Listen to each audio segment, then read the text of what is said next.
দোলের দিন হয় রথযাত্রা। প্রতি বছর রথে চড়ে গ্রাম প্রদক্ষিণ করেন শ্রীকৃষ্ণ ও রাধিকা। এক সপ্তাহ থাকার পর উল্টো রথে ফেরেন মন্দিরে। ৯৭ বছর ধরে বাগনানের ভুঁইয়ারা গ্রামের এটাই রীতি। এই রথযাত্রার সূচনা করেছিলেন জিতু নারায়ণ অধিকারী। তিনি শ্রীকৃষ্ণ ভক্ত ছিলেন। প্রভুর নিত্য উপাসনার জন্য গ্রামে একটি মন্দিরও প্রতিষ্ঠা করেন। প্রতি বছর দোলের সময় রথে চড়ে রাধিকাকে নিয়ে গ্রামের পথে বের হন শ্রীকৃষ্ণ। দূর দূরান্ত থেকে বহু মানুষ এই গ্রামে আসেন পুণ্য লাভের আশায়। গ্রামের মানুষ কৃষ্ণের এই রথকে অধিকারীদের রথ বলেও চেনেন। পরিক্রম শেষ করলে গ্রামের পঞ্চশিবের মন্দিরের মাঠে রথটিকে রাখা হয়। সেখানে বিশ্রাম নেন শ্রীকৃষ্ণ। এক সপ্তাহ সেখানেই থাকেন। পরে উল্টো রথে মন্দিরে ফেরেন পালকিতে করে।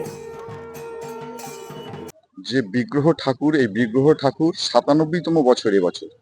বাংলা ১৩৩৩ সালে আমাদের বিগ্রহ প্রতিষ্ঠিত হয়েছিল।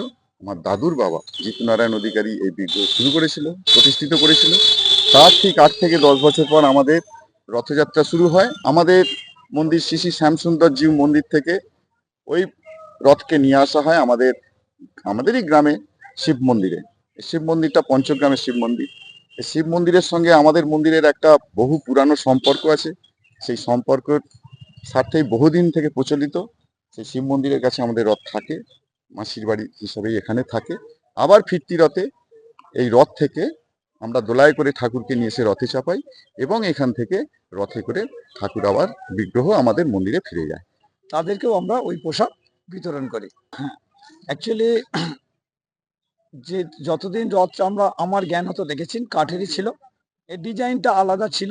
এই বছর ৫ হলো আমারই হাত দিয়ে এই রথটা আবার নতুন করে রূপ পেয়েছেন এবং এটা আমরা যেহেতু রাস্তা তখন খারাপ ছিল, ইটের ছিল, পাকা ছিল না, আস্তে আস্তে রথের কিছু অংশ নষ্ট হয়ে গেছে, অযত্নে বলুন আর এর জন্যই বলুন।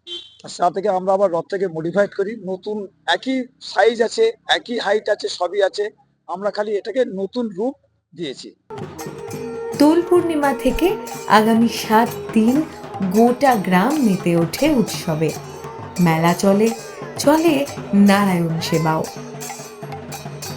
দোলের সময় এই রথ টানটা উপভোগ করেন? অবশ্যই, আত্মীয় স্বজনদেরকেও নিমন্ত্রণ করা হয়, ওনারাও বাড়িতে আসেন। হ্যাঁ, অবশ্যই মেলা বসে। এবং কতটা আনন্দ উপভোগ করেন? ভীষণ ভালো লাগে। ধরে নিন সকালের দিকে রং টং মেখে, আবির মেখে একটা আনন্দ উপভোগ করা, আবার বিকেলে মেলা বসে, রান্না বান্নার পাট চুকে গেল।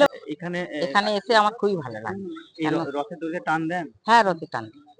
অন্যান্য জায়গায় তো হয় না? না হয় না। সেটা আপনার এই গ্রামেই হয়? আমার এই গ্রামেই হয়। আমার বাপের বাড়ি হয় জগন্নাথের রথ আষাঢ় মাসে, সেটা আষাঢ় মাসে। কিন্তু এইখানে দেখছেন? এখানে দেখছি নতুন উৎসব, ভালো লাগছে। সব আমার বাপেরাও আসে, তখন আসতো, বাপ আত্মীয় স্বজন সবাই আসে। একটা অন্যরকম খুবই আনন্দ পায়। আর সকালবেলা দোল মেখে, আবির মেখে মাথা হয়ে হলো, আর সন্ধ্যের দিকে আমাদের উৎসব ভালোই হয়। আধুনিকতার ঢেউয়ে অনেক কিছুই বদলেছে, কিন্তু ভুঁইয়ারা গ্রামের রথযাত্রার ঐতিহ্য আজও অক্ষত। হাওড়া থেকে দেবাশিস গুচ্ছাইতের রিপোর্ট, দাওয়াল।